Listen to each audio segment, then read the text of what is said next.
샬롬. 아주 작은 습관의 힘 13번째. 어떻게 매일 반복할 것인가? 어떻게 매일 반복할 것인가? 1993년 캐나다 에버츠퍼드의 한 은행이 트렌드 다이어스 미드라는 23살의 주식 공개인을 고용했다. 에버츠퍼드는 밴쿠버 인근 한적한 곳에 위치한 비교적 작은 교외 지역으로 큰 비즈니스 거래들이 이루어지고 있었다. 다이어스 미드는 신참이었고 아무도 그에게 많은 것을 기대하지 않았다. 하지만 그는 간단한 습관 덕분에 빠르게 발전해 나갔다. 다이어스 미드는 매일 아침 책상에 동그란 통 2개를 가져다 놓았다. 통 하나에는 클립 120개가 들어있었는데 그는 이것을 측정 신호로 삼았다. 다른 통은 빈 통이었다. 그는 매일 2개의 통을 책상에 놓고 영업 전화를 걸었다. 전화 한 통을 끝내면 클립이 가득 든 통에서 클립 하나를 빼서 빈 통에 옮겨 담고 다음 과정을 시작했다. 매일 아침 저는 통 하나에 클립 120개를 담아둡니다. 그리고 다른 통에 클립을 죄다 옮길 때까지 전화를 겁니다. 그 결과 18개월 만에 다이어스 미드는 회사에 500만 달러를 벌어다 주었다. 연봉은 7만 5천 달러를 받게 됐는데 지금으로 치면 12만 5천 달러 정도다. 오래지 않아 그는 6자리 즉 10만 달러대의 연봉을 받으며 다른 회사로 옮겼다. 나는 이 기술을 클립 전략이라고 부른다. 수년 이상 독자들로부터 다양한 방식으로 이 전략을 사용했다는 이야기를 듣고 있다. 한 여성은 책 한 페이지를 쓸 때마다 통 하나에서 다른 통으로 머리핀을 옮겼다. 한 남성은 푸시업 한 세트를 할 때마다 캔 하나에서 다른 캔으로 구슬을 옮겼다. 과정을 하나씩 해내는 것은 만족스러운 경험이다. 클립이나 머리핀, 굿을 옮기는 것 같은 시각적 측정 수단은 우리가 과정 하나를 해냈다는 것을 명확히 보여주는 징표가 된다. 이런 것들은 우리의 행동을 강화하고 어떤 활동에 대한 즉시적 만족감을 높인다.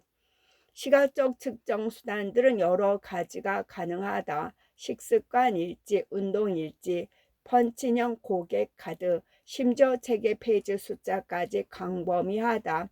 하지만 아마도 그런 과정을 측정하는 최선의 방법은 습관 추적일 것이다. 벤저민 프랭클린의 마지막 선물. 벤저민 프랭클린의 마지막 선물. 습관 추적은 어떤 습관적 행동을 했는지 여부를 측정하는 간단한 방법이다. 가장 기본적인 형태는 달력을 하나 놓고 매일 일상적인 일들을 했을 때 X 표시를 하는 것이다. 예를 들어 월요일, 수요일, 금요일에 명상을 했다면 각각의 날짜에 X가 표시된다. 시간이 흐르면서 달력은 습관이 쭉 이어진 흔적을 그릴 것이다. 많은 사람이 이 습관 추적을 이용했는데 아마도 가장 유명한 사람은 벤저민 플랭클린일 것이다. 그는 20살이 되었을 때 어딜 가든 작은 노트 한 권을 가지고 다니면서 13가지 습관을 실행했는지 추적했다. 그 목록에는 시간을 낭비하지 말고 뭔가 유용한 일을 할 것, 하찮은 잡담을 피할 것 같은 목표들이 적혀 있었다. 플랭클린은 매일 하루를 마무리하면서 노트를 펼쳐 자신이 한 일들을 기록했다. 나중에 플랭클린은 이를 대중화하여 인류의 습관 추적이라는 큰 선물을 남겼다. 제리 세인펄드는 유머를 글로 써두는 습관을 확인하고자 습관 추적을 이용했다. 그는 코미디언이라는 다큐멘터리에서 자신의 목표는 한 가지, 매일같이 유머를 기록하는 것이라고 설명했다. 그는 어떤 유머가 쓸만한지 그렇지 않은지 자신에게 영감을 불러일으키는지 아닌지는 신경 쓰지 않았다. 그저 떠오르는 유머와 그것을 계속 써나가는 데만 집중했다. 이들의 사례에서 볼 수 있듯이 흐름을 끊지 말라는 매우 강력한 주문이다. 영업 전화를 돌리는 흐름을 끊지 마라. 그래야 성공적인 비즈니스 장부를 만들어낼 수 있다. 운동 흐름을 끊지 마라. 그래야 기대한 것보다 빠르게 몸을 만들 수 있다. 매일 창작의 흐름을 끊지 마라. 그래야 인상적인 포트폴리오를 만들어낼 수 있다. 습관 추적은 행동 변화의 다양한 법칙들을 더욱 강화해서 강력한 효과를 발휘한다. 동시에 행동을 분명하고 매력적이고 만족스럽게 만들어준다. 습관 추적의 이점을 하나씩 살펴보자. 이점.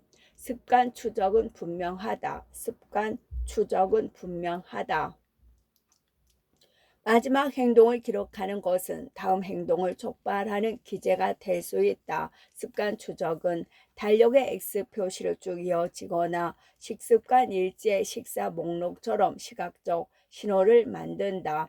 그래서 달력을 봤을 때 습관 흐름이 보인다면 다시 그 행동을 하게끔 우리를 부추긴다. 살을 뺀다든지 금연을 한다든지 혈압을 낮추는 등 목표로 가는 과정을 이처럼 시각적으로 추적하는 사람들이 훨씬 더 많이 그 일을 달성해 낸다는 연구 결과도 있다.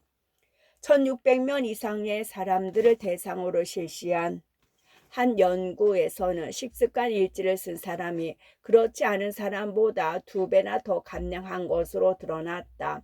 이렇듯 습관 추적이라는 단순한 행동은 변화의 불씨가 될 수 있다. 이런 습관 추적은 우리를 정직하게 만들어준다. 대부분의 사람들은 자기 행동에 관한 관점이 왜곡되어 있다. 우리는 자신이 한 것보다 더 많이 그 행동을 했다고 생각한다. 측정은 이런 맹점을 극복하게 해주며 실제로 매일 무슨 일을 했는지 알려준다. 통에 담긴 클립들은 한눈에 자신이 얼마나 그 일을 했는지 또는 하지 않았는지 알려준다. 증거가 눈앞에 분명히 존재할 때 우리는 스스로에게 거짓말을 덜 하게 된다. 두 번째, 습관 추적은 매력적이다. 가장 효율적인 형태의 동기는 진전이다. 앞으로 나아가고 있다는 신호를 볼 때 우리는 더욱더 나아가고자 하는 동기가 생긴다. 습관 추적은 동기를 더하는 데 영향을 미칠 수 있다. 각각의 작은 승리들은 욕구를 일으키는 원동력이 된다. 이는 일진이 사나운 날 특히 강력하게 작용한다. 기분이 가라앉았을 때는 이미 했던 일들이 잊기 쉽다. 그러나 습관 추적은 자신이 그동안 열심히 해왔다는 시각적 증거를 제공한다. 내가 얼마나 나아갔는지를 교묘하게 암시하는 것이다. 게다가 매일 아침 우리가 마주하는 공난을 그 일을 시작하게끔 동기를 일으킨다. 흐름을 끊음으로써 그 동안의 진전을 잃고 싶지 않기 때문이다. 세 번째, 습관 추적은 만족스럽다. 이것이 가장 중요한 이득이다. 추적은 그 자체로 보상이 될 수 있다. 해야 할 일 목록에서 한 가지 항목을 지우는 거, 운동 일지에서 시작했음을 표시하는 거, 달력에 X 표시를 하는 것은 만족감을 준다. 결과가 성장하고 있음을 눈으로 보는 것만으로 기분이 좋아진다. 투자 포트폴리오 크기가 커지거나 쓰고 있는 원고가 점점 더 분량이 많아지는 것처럼 말이다. 그리고 기분이 좋다면 참고 견디기도 더 쉽다. 습관 추적은 결과보다는 과정에 신중하게 해준다. 우리는 복근을 만드는 데 집착하지 않고 계속 운동 흐름을 끊지 않고 지속해 나가는 것만으로도 운동을 빼먹지 않는 사람이 된다. 즉 습관 추적은 우리에게 행동을 일깨우는 시각적 신호를 만들어내고 자신의 발전을 눈으로 보고 이를 되돌리고 싶지 않다는 내적 동기를 일으키며 성공적으로 습관을 수행하고 기록하는 순간순간 만족감을 느끼게 해준다. 나아가 우리가 원하던 사람이 되어간다는 시각적 증거를 하나씩 쌓아 나감으로써 우리에게 즉각적이고 본질적인 만족감을 준다. 습관 추적에 관한 견본을 찾아볼 수 있다. 아마도 이쯤에서 당신은 궁금해할 것이다. 습관 추적이 그토록 유용하다면 왜 이 책은 이제 와서야 이것에 대해 이야기하는 걸까? 이렇게 많은 이점에도 불구하고 지금까지 그 논의를 미룬 이유는 간단하다.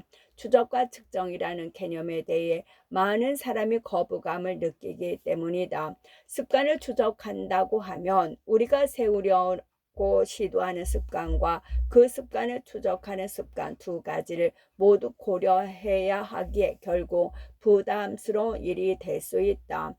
다이어트를 하는 것이 힘들어질 때는 칼로리 계산이 번거롭게 느껴진다. 영어 전화를 모두 기록하는 것은 지루한 일이다. 그보다는 덜 먹을 테야, 더 열심히 할 테야, 그걸 하는 걸 잊지 말아야지와 같이 말하는 게 더 쉽게 느껴진다. 그래서 사람들은 내게 이렇게 말한다. 결심 일지를 만들었는데 그걸 계속 사용하길 바라야죠. 일주일 동안 운동한 걸 기록했는데 그러고 그만뒀어요. 나 역시 그랬다. 내가 섭취한 칼로리를 추적하기 위해 식사 일지를 썼던 적이 있다. 나는 가까스로 한 끼를 적고는 포기했다. 추적은 모든 사람이 할 필요도 없고 삶 전체를 측정할 필요도 없다. 하지만 누구나 추적을 통해 큰 효과를 얻을 수 있다. 이것이 아주 일시적이라 할지라도 말이다. 그렇다면 어떻게 해야 더 쉽게 추적할 수 있을까? 먼저 가능하다면 언제든 추적할 수 있도록 추적이 자동적으로 이루어져야 한다.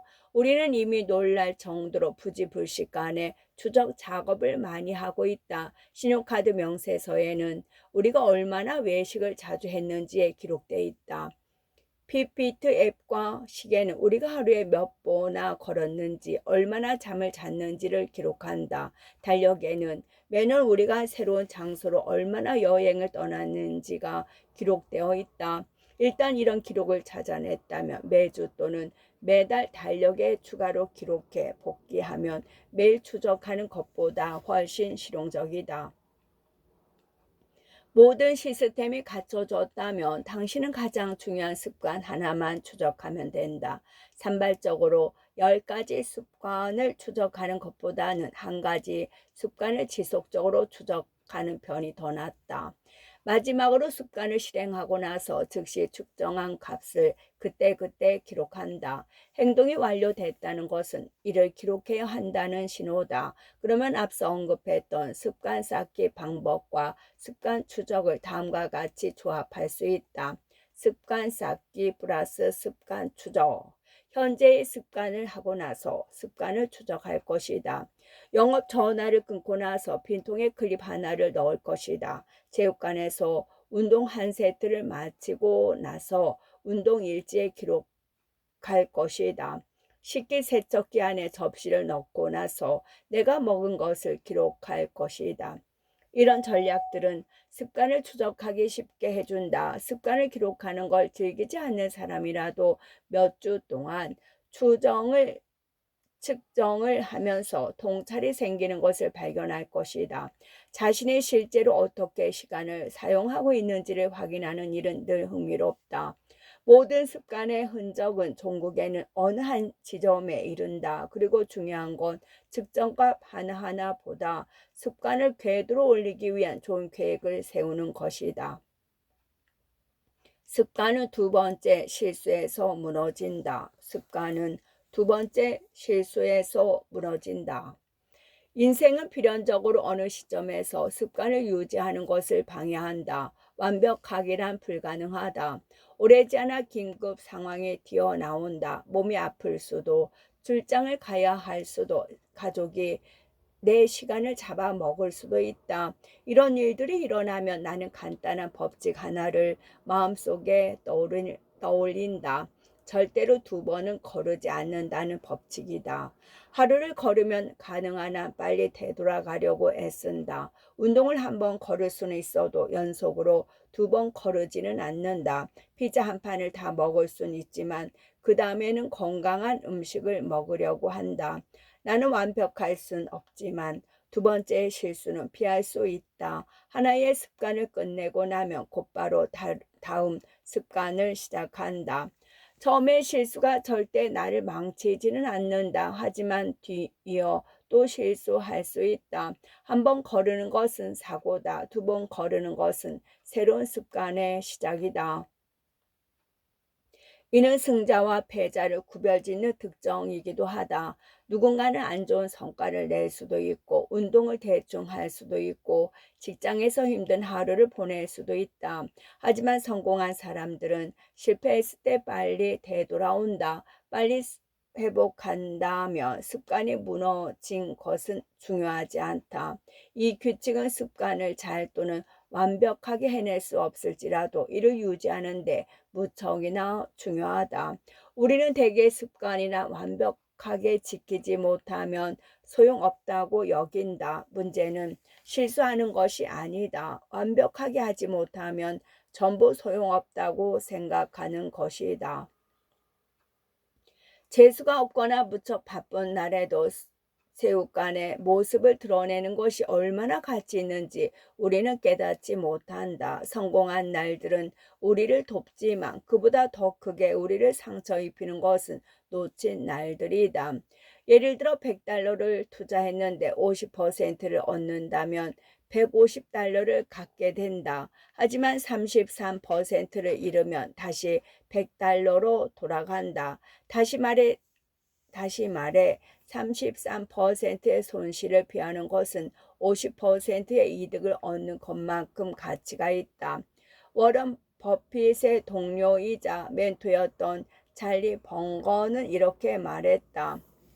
포트폴리오 혼합의 첫 번째 규칙, 불필요한 방해를 하지 마라. 이 때문에 때로는 제대로 하지 않은 운동이 가장 중요해지기도 한다. 꾸물거린 날들, 제대로 하지 않은 운동들을 계속해서 이전에 잘한 날들, 좋은 날들에 일어났던 일들로 혼합된다. 단지 뭔가를 하는 거, 스쿼트 10개, 스프린트 5개, 푸시업 1개처럼 실제로 한 번 한 일들이 대단한 것이다. 영으로 만들지 마라. 손실이 그동안의 성과를 먹어치우게 두지 마라. 이는 운동을 하는 동안 무엇이 일어났는지에 관한 말이 아니다. 운동을 거르는 유형의 사람들에 관한 것이다. 기분이 좋을 때 훈련이 더 쉬워지기는 하지만 그렇지 않을 때도 모습을 드러내는 게 중요하다. 원하는 것보다 운동을 훨씬 덜 하게 된다 해도 말이다.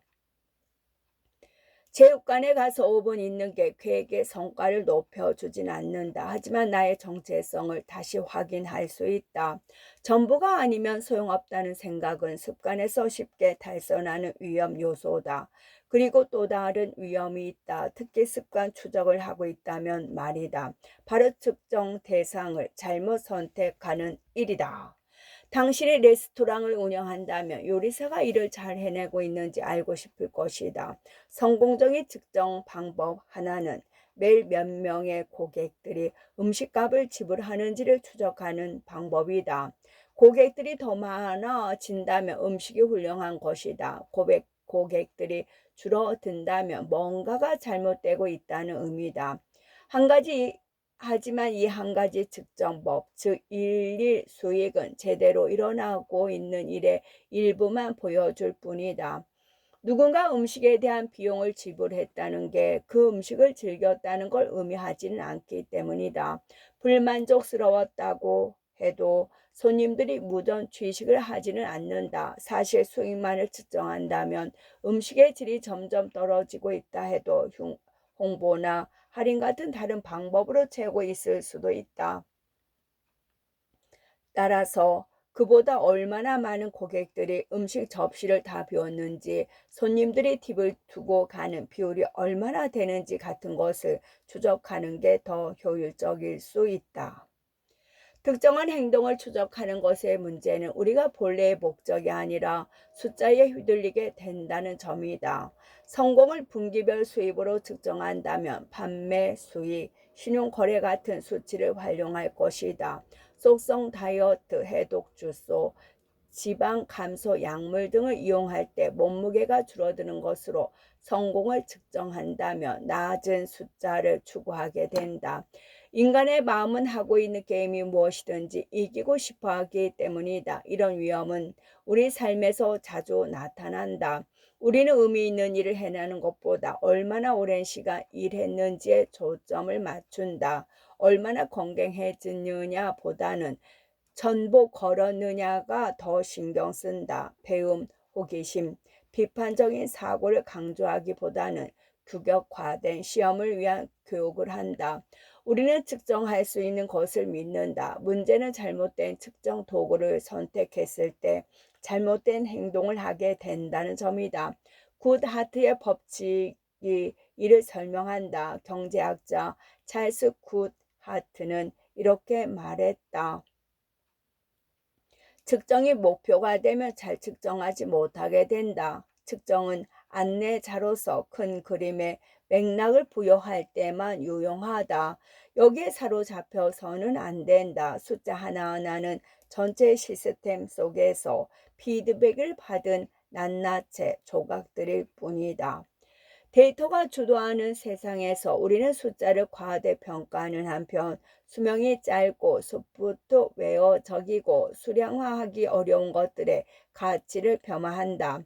세상은 측정 가능한 요소들만이 존재한다고 생각한다. 하지만 뭔가 측정할 수 있다고 해서 그것이 중요하다는 의미는 아니다.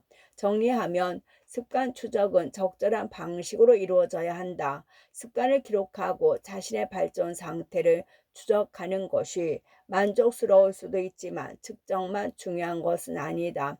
발전 상태를 측정하는 많은 방법이 있고 때로는 그것이 완전히 다른 뭔가로 우리의 시선을 돌릴 수도 있다. 체중을 재지 않는 다이어트법이 체중 감소에 효율적일 수 있는 이유가 여기에 있다.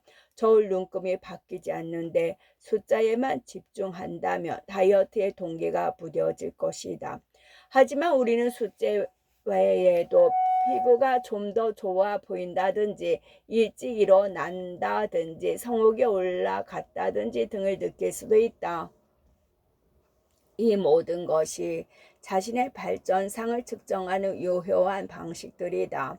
체중계 숫자가 동기를 자극하지 못한다면 다른 측정 수단을 살펴볼 때다. 발전의 신호를 더욱 잘 보내주는 것으로 찾아야 한다. 자신의 발전을 어떻게 측정하느냐는 중요하지 않다. 습관 추적은 우리의 습관을 더욱 만족스럽게 만들어주는 간단한 방법이다. 각각의 측정들은 우리가 올바른 방향으로 움직이고 있다는 걸 알려주는 자잘한 증거 조각들로 어떤 일을 잘 완수해냈다는 즉시적 만족감을 안겨준다. 우리가 가장 큰 만족감을 느끼는 순간은 과정을 해내고 있다는 느낌을 받을 때다. 습관 추적은 우리가 습관을 이행했다는 걸 간단하게 측정할 수 있는 방법이다. 예를 들어 달력에 X를 표시하는 것, 매일 걸음수를 확인하는 것 등이 있다.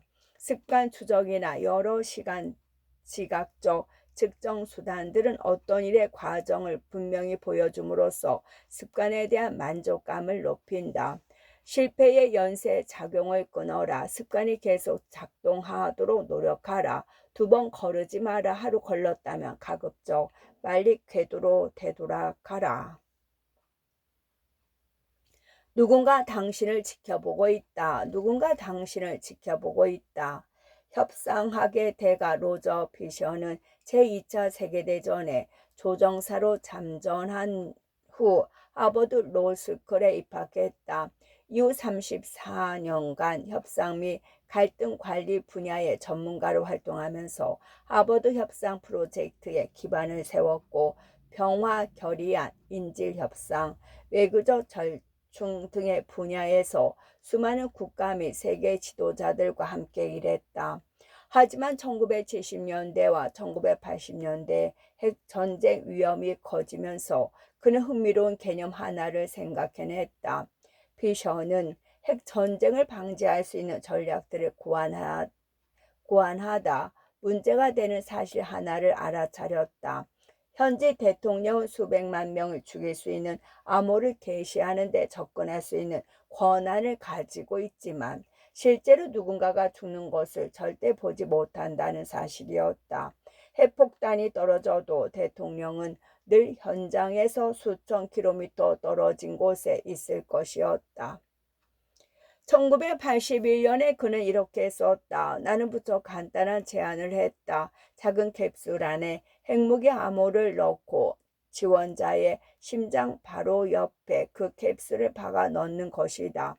지원자는 대통령과 늘 동행하며 크고 무거운 정유점 칼을 휴대한다. 대통령은 핵무기를 발사하려면 신호를 알아내기 위해 먼저 자신의 손으로 한 인간을 죽일 수밖에 없다. 그는 이렇게 말해야 할 것이다. 조지, 미안하지만 수천만 사람이 죽어야만 한다네. 그는 지원자를 죽임으로써 죽음이 무엇인지 깨닫는다. 백악관 카페에 피가 흘러내린다. 그가 초래할 수 있는 현실을 그의 집으로 가져온 것이다. 펜타곤에 있는 친구들에게 이 이야기를 했을 때 이런 말을 들었다. 세상에 끔찍하군. 그렇게 누군가를 죽여야 한다면 대통령의 판단이 흐려질 걸세. 절대 버튼을 누르지 못할 거야. 앞서 네 번째 행동 변화 법칙을 논의하면서 좋은 습관은 즉시적 만족을 주어야 한다고 말했다. 피셔의 제안은 이 네 번째 법칙을 뒤집은 것이다. 경험을 불만족스럽게 만들어라. 어떤 경험이 만족스럽게 끝나면 그 경험은 훨씬 더 많이 반복된다. 반대로 고통스럽게 끝나면 사람들은 그 경험을 피하려고 할 것이다. 고통은 효율적인 스승이다. 실패가 고통스럽다면 이는 수정된다. 실패가 상대적으로 고통스럽지 않다면 무시된다. 실수가 즉각적이고 비용이 들수록 거기 더 빨리 배울 수 있다. 백안공은 자기가 할 일에 대해 나쁜 평가를 받을까봐 일을 잘하려고 한다. 식당은 고객이 다시 찾지 않을까봐 좋은 음식을 내놓는다. 외과 의사는 다른 혈관을 건드렸을 때 치러야 할 대가 때문에 해부학을 완전히 숙지하고 조심스럽게 수술을 집도한다. 결과가 가혹하면 빨리 배우기 마련이다. 어떤 행동에 따른 고통이 즉각적일수록 그 행동은 덜 하게 된다. 나쁜 습관, 건강하지 않은 습관을 버리고 싶다면 그 행동에 대한 즉각적인 대가를 치름으로써 그 일을 할 가능성을 줄이는 것이 가장 좋은 방법이다. 우리는 나쁜 습관을 반복한다. 나쁜 습관들은 그 나름의 효용이 있기 때문에 버리기 어렵다. 이를 극복하는 최선의 방법은 그 행동과 관련된 나쁜 대가를 치를 순간을 앞당기는 것이다. 즉 행동과 결과 사이에 틈이 없도록 만든다. 행동의 결과가 즉각적으로 나타나면 행동은 변화하기 시작한다. 고객들은 연체료를 내기 싫어서 제때 청구서를 처리한다. 출석이 학점에 반영되며 학생들은 수업에 잘 들어간다. 우리는 즉시적인 고통을 피하기 위해 수많은 습관으로 뛰어든다. 물론 여기에도 한계가 있다. 행동을 변화시킬 때 처벌에 의존하면 처벌의 장점이 행동의 장점과 부합될 때만 그것을 올바로 하게 된다. 생산적인 생활을 하고 싶다면 미루기의 대가가 행동을 하는 데 따르는 대가보다 훨씬 커야만 한다. 건강하기 위해서는 게으른 생활의 대가가 운동을 하는 대가보다 훨씬 커야 한다. 식당에서 흡연하거나 재활용 규정을 어기면 벌금을 물리는 것처럼 말이다. 처벌에 따른 고통이 충분하고 확실하게 경제적이어야만 행동은 변화한다. 일반적으로 결과가 국지적이고 실제적이고 견고하고 즉각적일수록 개인의 행동에 영향을 더 많이 미친다. 반면에 결과가 광범위하고 실제적이지 않고 모호하고 지연될수록 개인의 행동에 영향을 덜 미친다.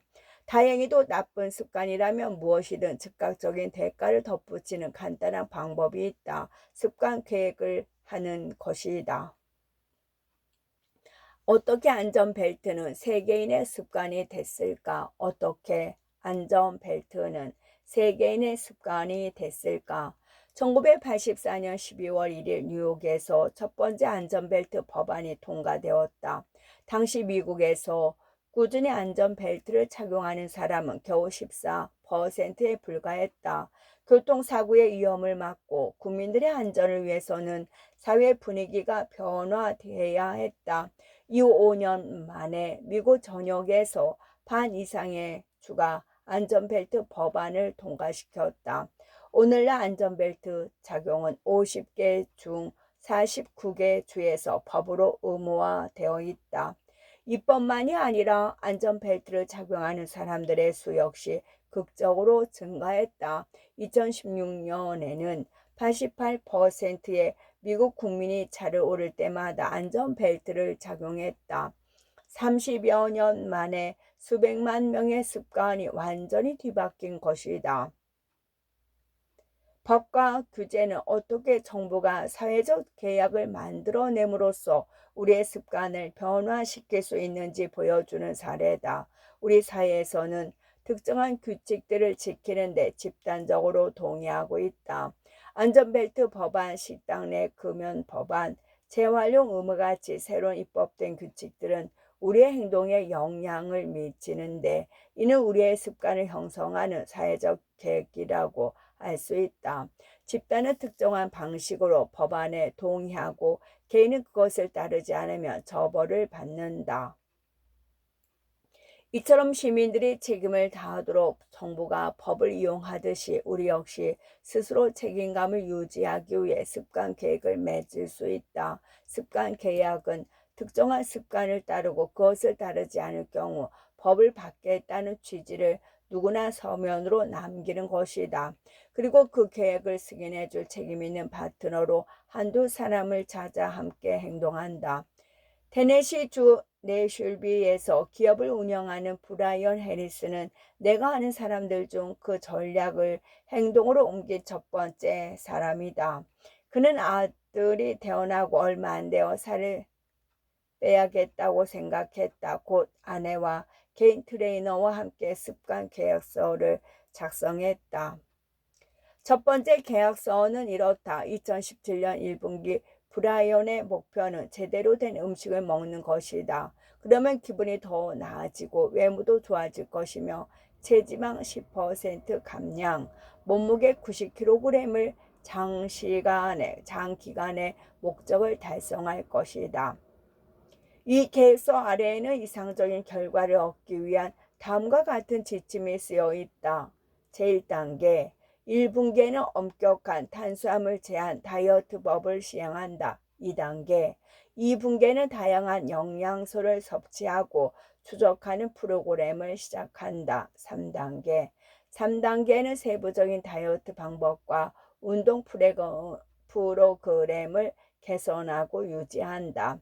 마지막으로 그는 매일 먹은 음식과 몸무게를 기록해서 목표에 도달하는 과정을 추적하기로 했다. 만약에 실패한다면 그는 받을 처벌들을 쭉 적었다. 브라이언이 이 두 가지 항목을 따르지 않는다면 그에 따른 결과는 다음과 같다. 남은 분기 동안 주중 매일 그리고 매일 일요일 오전에 옷을 차려입는다. 이 말인즉 브라이언이 좋아하는 청바지, 티셔츠, 후드 티셔츠나 반바지를 입지 못한다는 것이다. 또한 음식 기록하는 걸 하루 빼먹으면 트레이너 조이에게 $200를 지급한다. 계약서 맨 아래에는 해리스 아내 트레이너의 서명 날인을 했다. 이걸 처음 보고 나는 지나치게 격식을 차린 데다 불필요한 것들이 많다고 생각했다. 특히 서명 날인 같은 것이 그랬다. 하지만 해리스는 계약서의 한 서명은 이 계약이 진지하다는 느낌을 준다고 말했다. 내가 여기서 하나라도 빼먹으면 즉시 해이해질 테니까. 3개월 후 해리스는 1분기 목표를 달성했다. 그리고 목표를 높였다. 그에 따른 결과들 역시 확장되었다. 만일 탄수화물과 단백질 섭취에 대한 목표를 달성하지 못하면 그는 트레이너에게 돈을 줘야 했다. 그리고 감량에 실패하며 아내에게 $500를 줘야 했다. 가장 고통스러울 것 같은 일을 달리기를 빼먹으면 남은 분기 동안 매일 옷을 제대로 차려입고 일을 하러 가야 한다는 조항이었다. 그 전략은 잘 먹혔다. 아내와 트레이너가 책임감 있는 파트너로서 매일 해야 할 일을 명확하게 정리해 주자 해리스는 정말로 감량에 성공했다. 나쁜 습관의 결과를 끝.